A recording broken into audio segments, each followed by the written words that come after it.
bate-papo de hoje é com a Débora, nossa convidada, psicóloga, que vai se apresentar um pouquinho pra gente. Eu sou Débora Fujimoto, sou psicóloga, especialista em terapia cognitivo-comportamental, em transtorno alimentar, obesidade e cirurgia bariátrica também. Olha, e a gente trouxe muitas coisas legais para partilhar hoje. Claro, aproveitando para responder as perguntas que vocês mandaram, que com certeza vão ficar ótimas. A gente vai juntar um pouco de psicologia, arquitetura, comportamento, sentimentos, enfim, falar um pouquinho sobre isso com vocês. Vai ficar muito bacana. Então já aproveita, deixa o seu like, compartilha com um amigo e deixa um comentário pra gente saber se você vai gostar desse vídeo. Então vamos à parte que a gente gosta, que são as perguntas. E a primeira pergunta é: as cores podem mesmo influenciar em como nos sentimos? Sim, as cores podem influenciar em como nos sentimos. Inclusive existem as psicologias das cores, né? Mas também tem tudo a ver com como você já está se sentindo. Aí as cores vão acabar influenciando a partir disso, né? Existem cores que remetem à tranquilidade, à paz, à calmaria, outras, alguns sentimentos não tão positivos assim, né? Como o vermelho, que podem remeter à raiva, alguma coisa nesse sentido. Mas sim, as cores podem interferir no nosso humor, na forma como a gente se sente. Eu sempre falo muito sobre a questão do dia também, né? O dia cinza, né? Nublado, enfim. A gente tende a remeter à tristeza, à solidão, né? Sim. E o dia ensolarado, de calor, festa, comemoração, confraternizar, enfim, né? Estar mais feliz, mais contente. Mas isso também tem a ver com como você já se sente. Sim. Se você tende a ter sentimentos mais deprimidos, de tristeza, de angústia, você vai olhar para um dia cinza e vai ficar angustiado. Mas se você estiver tranquilo, seu amor próprio está em dia, sua autoestima está lá em cima, talvez você olhe um dia nublado como, ai que bom, vou ficar no meu sofá vendo Netflix, né? Tranquilidade, paz. Mas sim, as coisas interferem na forma como a gente se sente, né? Nos nossos sentimentos. E por falar nisso, né, acho que um exemplo muito bom é dessa casa, né, a casa da Débora, que eu projetei, né, depois vai vir um vídeo especial sobre isso, então fiquem ligados aí. Eu amo a minha casa, gente. Que é sobre isso, né, também, assim, aqui a gente trouxe um conceito industrial, né, que era algo que a Débora sempre gostou e quis trazer pra cá, que tem a presença de tons como preto, como cinza, o cimento queimado e tudo mais. Foi seu que fez pra mim? Não. Não sei de Foi quem foi muito feito pra mim, não. legal. Mas foi o seu, né? Mas então, a minha casa, né? Minha casa é no conceito industrial. A minha casa é uma grande caixa cinza, preta e marrom, e o máximo que eu tenho de cor aqui era essa almofada verde e essa almofada terracota. E assim, eu vejo o estilo industrial, pra mim, né, esses tons mais escuros de preto, de cinza, né, como autoridade, firmeza, segurança. Muita gente ficava me julgando um pouco, sua casa é preta, minha geladeira é preta, gente, meu fogão é preto. Então assim, mas sua casa é toda preta. Eu fico muito feliz de ver a minha casa toda preta. Porque eu sinto realmente uma firmeza, sabe? É como se eu tivesse certeza do que eu quero. E é como não, é exatamente isso. Eu tenho certeza do que eu quero e eu sou teimosa. Eu sou taurina. Então, assim, eu tenho certeza do que eu quero, eu traço uma meta, eu vou até o final, então eu sou muito firme. Algumas pessoas olham pra mim e tem uma visão, não vou dizer que é errada, mas um pouco distorcida, assim. Não sei se é porque eu sou muito falante, né? Então, às vezes a pessoa acha que eu sou solar, que eu sou colorida. Não, gente, não. Eu sou a básica. Preto, branco, bege, marrom, cinza. Mas, enfim, eu acho que nesse sentido, uma cor escura, porque eu me sinto assim, eu me sinto segura, eu me sinto firme, eu tenho convicção das coisas. Então, nesse sentido, eu acho que as cores escuras são positivas pra mim. Mas para algumas pessoas, dependendo de como ela se sente, né? A cor escura pode não ser tão positiva assim, pode remeter a algum sentimento mais negativo. Pra mim é muito bom, eu gosto, acho lindo. Exatamente, por isso que a gente pensou, né, em cada detalhe, em trazendo esses materiais que vão principalmente nos cômodos de bastante permanência, né, como sala, como quarto, que é onde você vai relaxar, enfim, vai se sentir bem. E assim, a Erika brigou comigo, tá, gente? Porque eu queria parede cinza e chão cinza. Ela falou, Débora, vai ficar tudo cinza. É muito cinza numa casa só. E eu falei, gente, são meus cachorros latindo, vocês ignoram, tá? Assim mesmo, vida real. Mas enfim, ela falava, vai ficar muito cinza na parede, cinza no chão. Eu falei, Erika, dá pra botar um cinza bem clarinho? Aí ela foi e falou, tá bom, vou botar um cinza bem clarinho, que eu não queria parede branca. Aí ela foi e botou pra mim no projeto um cinza bem clarinho, e aí eu fiquei com o meu chão cinza e minhas paredes cinza também. Bom, vamos à próxima pergunta. E é a seguinte: qual a importância de pensar as cores para os ambientes? Olha, tudo assim, independente do ambiente, é bom que você pense que cor que você quer que esteja ali, principalmente se for um ambiente que você vai passar muito tempo nele, né? Então, por exemplo, para os ambientes de trabalho que você precisa de concentração, o ideal são sempre cores mais claras, né? Porque não vai chamar sua atenção, você não vai se distrair com facilidade, enfim. E vai te remeter àquele sentimento que acho que a gente já falou antes, de calmaria, de tranquilidade. Então, assim, um quarto de bebê, que teve uma pergunta que falou sobre isso, né? Qual a importância de pensar uma cor para o quarto de bebê? Mais do que a decoração, se é um quarto fofo, um quarto bonito e também um quarto funcional para a criança, né? E para os pais, é importante você pensar nas cores também, por conta de harmonia, né? Aquela criança vai ficar ali, tudo bem, no início ela não entende muita coisa, mas depois de um tempo ela vai ficar olhando para aquele monte de cor, sabe? Para aquelas coisas, né? Vai chamar a atenção dele, enfim. Então, é muito importante que você pense com cuidado na questão das cores, né? Dos ambientes. No seu quarto, por exemplo, você não vai botar uma cor tão pesada dentro do seu quarto, que é um lugar que você tem que descansar, que você tem que relaxar. Imagina você chegar num dia cansativo, você olha pro seu quarto, é uma grande caixa escura, pode te dar uma sensação de claustrofobia, né? Enfim, alguma coisa nesse sentido. Então, é assim, muito importante que vocês pensem as cores dos ambientes, se você for para trabalhar, para descansar, enfim, assim como a organização dele também. É verdade, né? Porque um ponto importante é que não é só porque a gente gosta, às vezes, de uma cor, que ela é ideal para ser aplicada em todos os ambientes. Então, esse estudo, esse entendimento é muito interessante para que ela seja aplicada da melhor forma e ajude ao invés de atrapalhar, né? Porque não adianta ser só bonito e deixar de ser funcional, né? E existem alguns preconceitos também com algumas cores, né? Porque Sim. Dependendo da cor que você bota na parede, vai remeter a algum ambiente específico. E aí, será que você quer ficar olhando para aquilo e pensando sempre nesse ambiente, ou seja lá o que for? Tinha um trabalho que foi ruim, que tinha a mesma cor daquela parede. Então, assim, é bom você cuidar nesse sentido, de analisar como você quer se sentir ao entrar nesse ambiente, né? Eu quero me sentir feliz, tranquila, realizado, enfim, calma. Então, por isso que pensar nas cores é muito bom. Além das cores terem, né, já terem um estudo sobre cada cor, tem também essa questão da memória afetiva, né? Porque às vezes a gente vai remeter de outras situações, então precisa ser bem analisado para não ser aplicado depois. Não era essa cor, né? E você vai ficar um bom tempo nesse ambiente, né? Então, sempre pensar nisso. Como eu quero me sentir, o que eu quero pensar ao estar ali, nos meus momentos de pausa, né? Se for, por exemplo, um ambiente de trabalho. Eu quero me sentir tranquilo, quero ficar pensando, nossa, meu Deus, por que eu botei essa cor ali? Nada a ver, sabe? Por que eu escolhi esse acabamento? Enfim. Então, é bom realmente vocês pensarem. E olha, outra coisa muito importante, não tomar decisões quando vocês estão muito, assim, anuviados com algum tipo de sentimento. Se você está numa semana caótica, não toma uma decisão precipitada. Você pode escolher uma cor, nada a ver com o que você escolheria normalmente, só porque você está muito encegueirado. Seja lá por uma euforia ou por um sentimento mais deprimido. Mas assim, deixa pra tomar decisões de forma centrada. Escuta a arquiteta também, né? Vai ser ótimo pra você. Porque você pode estar muito tomado por algum sentimento naquela semana, escolhe algo na empolgação e depois se arrepende. Então, deixa pra fazer isso com tranquilidade, pesquisa, compra aqueles testezinhos de parede pra você ver, né? Se a cor vai ficar legal realmente, enfim. Bate um papo com a arquiteta, ver o que ela acha. Mas... sim, pensa bem que cor você vai escolher para o seu ambiente, seja ele qual for. Então vamos à próxima pergunta. Alguma dica para organizar o dia a dia de home office? Aproveita, já pega um caderninho para anotar. Primeiro de tudo, tira o pijama. Essa é assim, o início de tudo. Se é home office, por mais que você esteja em casa, ainda é trabalho, né? Então assim, primeiro de tudo, tirar o seu pijama.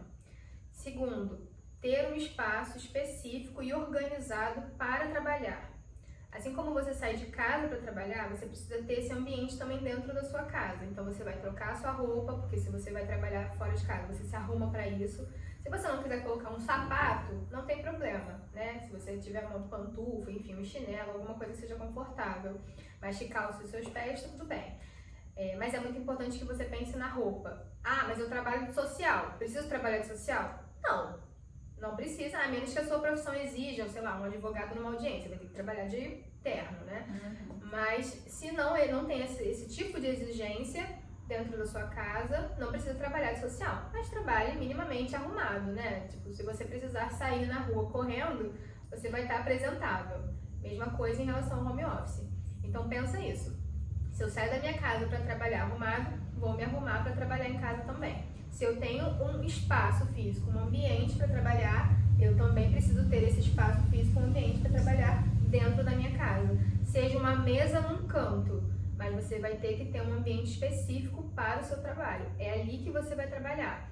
Terminei meu trabalho, meu horário de trabalho. Você vai sair do seu ambiente de trabalho, não vai ficar ali, né? E vai para um outro cômodo da casa.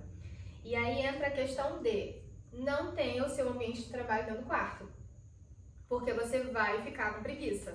Se você tem uma tendência ou tem um diagnóstico de déficit de atenção, né? Se você tem dificuldade de manter o seu foco, isso vai piorar ainda mais se o seu ambiente de trabalho for dentro do seu quarto, porque você vai estar ali no seu trabalho, chato. Porque, gente, por mais que você ame o seu trabalho, em algum momento ele vai ficar chato. E aí você vai olhar o quê? A sua cama. Ai, mas eu tô de home office, né? Vou tirar só um cochilinho, vou dar uma deitadinha na cama, olhar o celular. Acabou. Você vai ficar lá, não vai conseguir sair mais. Então, assim, precisa realmente fazer essa separação. Se você conseguir ter um espaço para trabalhar, tipo um escritório, perfeito. Mas se não, adapta em algum cômodo da sua casa que não seja dentro do seu quarto, para não facilitar para a sua dificuldade de manter o seu foco, tá? Anotado, né?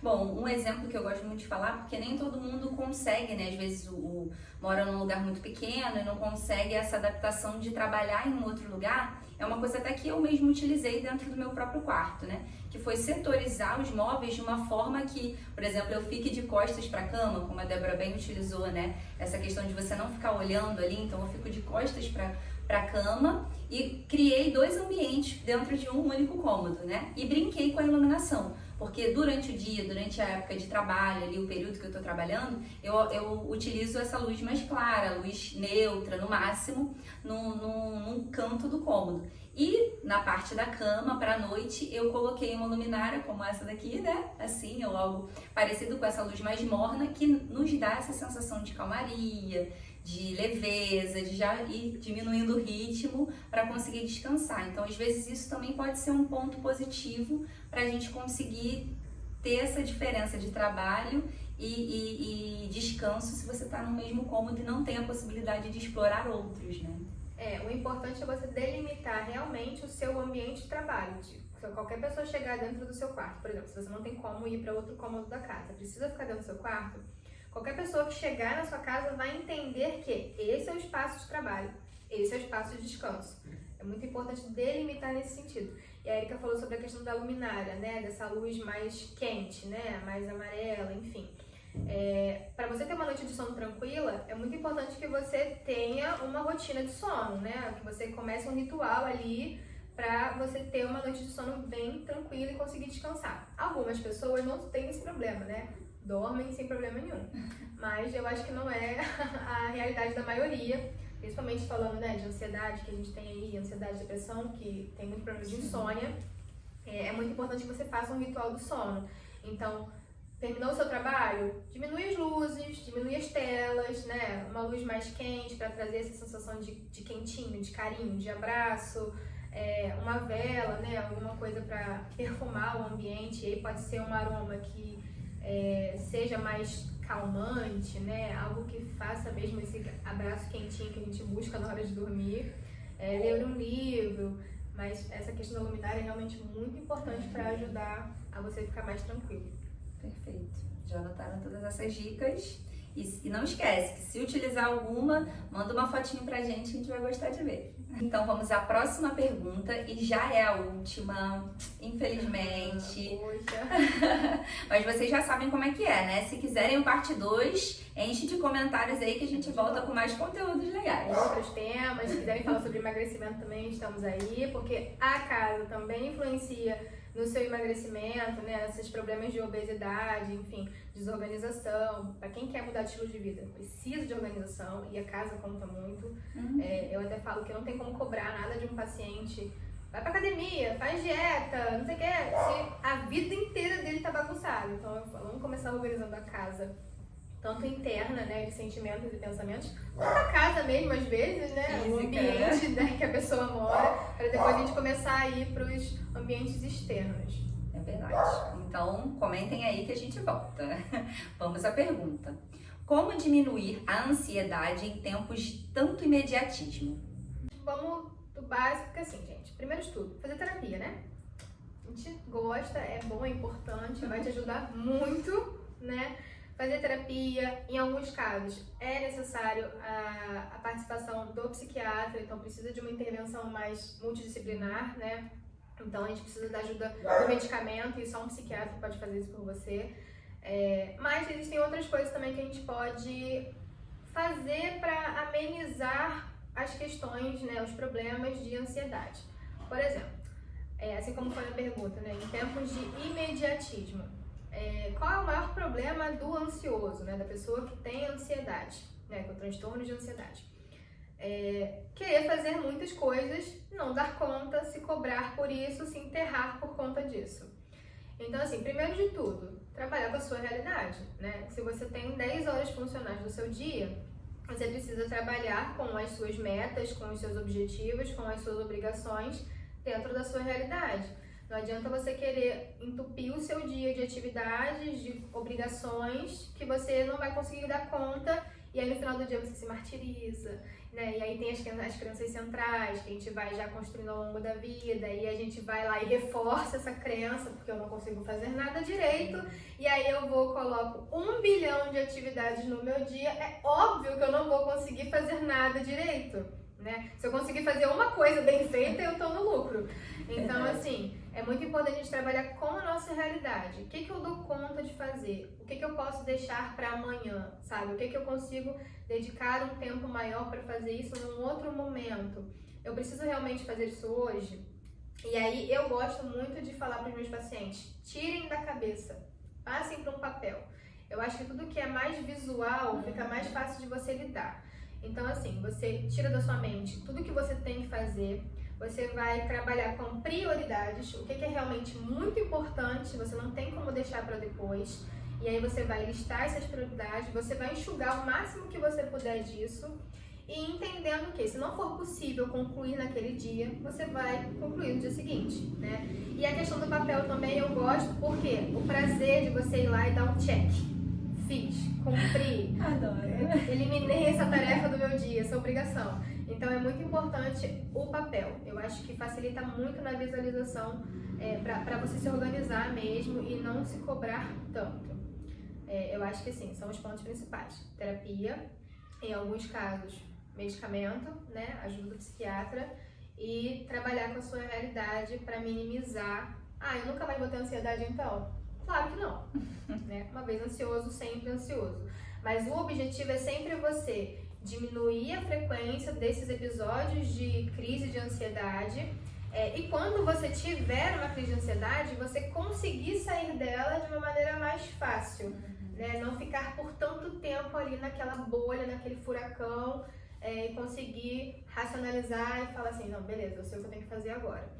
Então esse é o objetivo, inclusive, da terapia, né? É você, pelo menos da minha abordagem, que é a terapia cognitivo-comportamental, é você aprender a se automonitorar. Então, se você entrar numa crise de ansiedade, você consegue entender os gatilhos, né? O que você está pensando, qual foi a situação, analisar qual é a situação que está causando essa ansiedade, o que você pensa, o que você sente e como você reage a tudo isso. E aí, com a terapia, você aprende a reagir diferente, né? A não ficar ali naquela coisa, naquele sofrimento, naquela angústia. Então, é mais ou menos por aí. Uma aula. Até eu já tava aqui, ó, anotando, vou voltar pra poder anotar. Faça terapia, gente. Procure um profissional.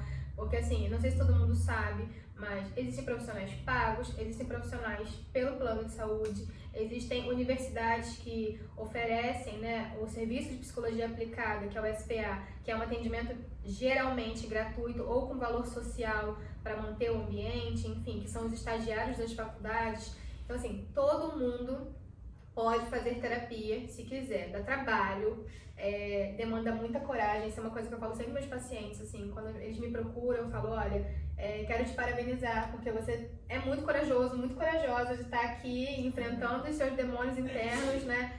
Buscando uma evolução, de uma certa forma, sair da zona de conforto, que é muito desconfortável. Todo mundo pode fazer terapia, é identificação, é muito importante que você se identifique com o seu terapeuta. Então, foi em algum profissional, achou que não rolou? Procura outro, mas não deixa de fazer, sabe? Procura até você achar alguém que você fale assim, opa, aconteceu alguma coisa na minha semana? Preciso falar pra Débora, preciso levar isso pra terapia. Aí a gente sabe que o vínculo rolou, mas todo mundo, a grande maioria das pessoas precisa de terapia. Bom, chegamos ao fim desse vídeo. Não esqueçam de mandar mais perguntas, de nos mandar nos comentários, que a gente volta trazendo mais conteúdos. Débora, muito obrigada por abrir as portas da sua casa, por abrir esse bate-papo, por nos trazer tantas coisas boas, tantas dicas. Muito obrigada. De nada, foi um prazer estar aqui falando pra você, falando pros seus espectadores também, né? É muito importante falar sobre saúde mental e em conjunto com algo que eu amo, que é casa, decoração, arquitetura. Eu acho tão importante. Eu amo a minha casa. A Erika botou o coração dela, a alma dela aqui. E assim, eu tentei muito seguir as coisas como ela me recomendou. Não ficou tudo, né? Você sabe, né, gente? Não. Obra nunca acaba. Pelo menos na minha vida ainda não acabou. Mas enfim, eu tento ao máximo seguir tudo que ela projetou pra mim, muito pensado na minha vontade, no meu gosto, nas minhas necessidades, né, pro meu dia a dia. Eu amo o meu cantinho, então assim, é um prazer receber vocês aqui na minha casa.